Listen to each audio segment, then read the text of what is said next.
जय जिनेन्द्र। आज हम NCERT 12th micro economics chapter 4 माध्यमिक शिक्षा मंडल की नई प्रश्न बैंक का क्वेश्चन नंबर 16 सॉल्व करेंगे कि एक वस्तु की बाजार मांग बाजार पूर्ति दोनों की वृद्धि का उसकी कीमत पर क्या प्रभाव पड़ता है। देखिए, क्वेश्चन में आपसे पूछा है कि यदि किसी वस्तु की मांग भी बढ़ जाए और वस्तु की पूर्ति भी बढ़ जाए तो फिर उसकी कीमत पर क्या प्रभाव पड़ेगा। तो इसकी कीमत पर 3 प्रकार का प्रभाव पड़ेगा। पहला तो जब मांग और पूर्ति दोनों में बराबर वृद्धि हो, मतलब मांग में भी 10 रुपये की वृद्धि हो जाए और पूर्ति में भी 10 की ही वृद्धि हो जाए तो दोनों एक दूसरे के प्रभाव को समाप्त कर देंगे। देखिए, पहले क्या है, साम्य कीमत जो है वो ई है, यानी ये सप्लाई कर्व है और ये डिमांड कर्व है। अब यदि मांग जो है बढ़ जाए, बढ़कर मांग कर्व ये हो गया और सप्लाई भी बढ़ गई तो सप्लाई कर्व ये हो गया, तो ये एक नया संतुलन बिंदु हो जाएगा जो कि इसी कीमत पर रहेगा। ये दोनों एक ही कीमत रेखा पर हैं, यानी जब मांग और पूर्ति दोनों में बराबर परिवर्तन होता है तो फिर कीमत में कोई परिवर्तन नहीं होता। दूसरी सिचुएशन देखिए, जब मांग में वृद्धि से पूर्ति में वृद्धि अधिक हो। मान लीजिए कि टमाटर जो है, टमाटर की जो है मांग में वृद्धि ज़्यादा हो जाए, मांग में वृद्धि अधिक हो जाए तो क्या होगा, उसकी कीमत बढ़ जाएगी। मांग में वृद्धि किसकी तुलना में अधिक होगी, पूर्ति की तुलना में अधिक। तो आप तो सीधे सीधे ये याद रखिए कि मांग में वृद्धि अधिक होगी तो कीमत बढ़ेगी। तो आप देखिए कि पहले संतुलन बिंदु जो था वो ई था, यानी ये मांग वक्र हुआ और ये पूर्ति वक्र हुआ। अब कीमत मांग जो है बढ़कर इतनी हो गई, अब पूर्ति केवल इतनी सी ही बढ़ी।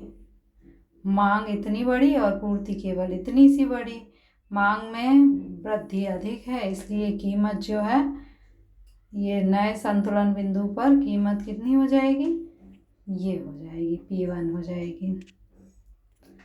अब तीसरी सिचुएशन है कि जब पूर्ति में वृद्धि मांग में वृद्धि से अधिक है। मान लीजिए कि जो टमाटर हैं उनकी बाजार में बहुत आवक हो जाए, बहुत ज़्यादा पूर्ति हो जाए तो क्या होगा कि ज़्यादा वस्तु बाजार में टमाटर दिखेंगे तो आप भी कम खरीदोगे, तो इसकी जब पूर्ति अधिक हो जाएगी तो कीमत क्या हो जाएगी, कम हो जाएगी। लोग जो हैं ज़्यादा चीज़ें दिखती है तो कम कीमत पर मिलती है तभी उस वस्तु को खरीदने में इंटरेस्टेड होते हैं। तो पहले क्या था, ये मांग थी और ये पूर्ति थी। अब जो है मांग बढ़ गई है इतनी, लेकिन पूर्ति और ज़्यादा बढ़ गई। अब बाज़ार में जब पूर्ति ज़्यादा बढ़ गई, ज़्यादा टमाटर दिखने लगे, तो पहले संतुलन बिंदु था ये और अब संतुलन बिंदु है ये, यानी कीमत क्या हुई, कम हो गई।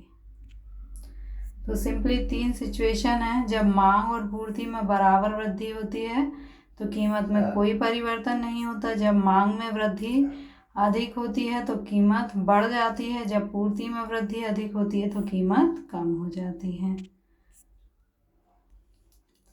First situation, when the increase in demand and supply equal, demand और सप्लाई में इक्वल इंक्रीमेंट होता है।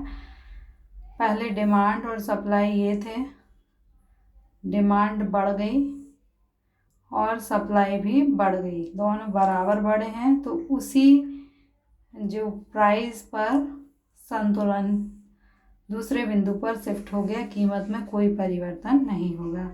तो जब मांग और डिमांड और सप्लाई में इक्वल जो है चेंज होगा तो इक्विलिब्रियम प्राइस में कोई चेंज नहीं होगा।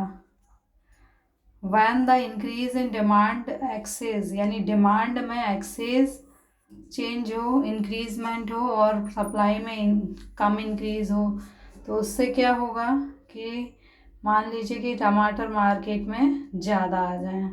जब टमाटर मार्केट में टमाटर की मांग ज़्यादा हो और टमाटर कम है तो अब क्या होगा, उसकी कीमत बढ़ जाएगी। एक सिचुएशन ये है कि the increase in supply, market में टमाटर जो है वो ज़्यादा आ गए, तो क्या होगा, जब मार्केट में टमाटर ज़्यादा आ गए यानी सप्लाई ज़्यादा है, तो अब इसकी क्या होगी, कीमत कम हो जाएगी।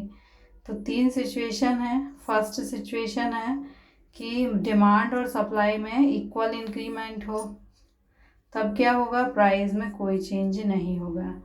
यदि डिमांड अधिक इंक्रीज होगी तो प्राइस जो है बढ़ जाएगी।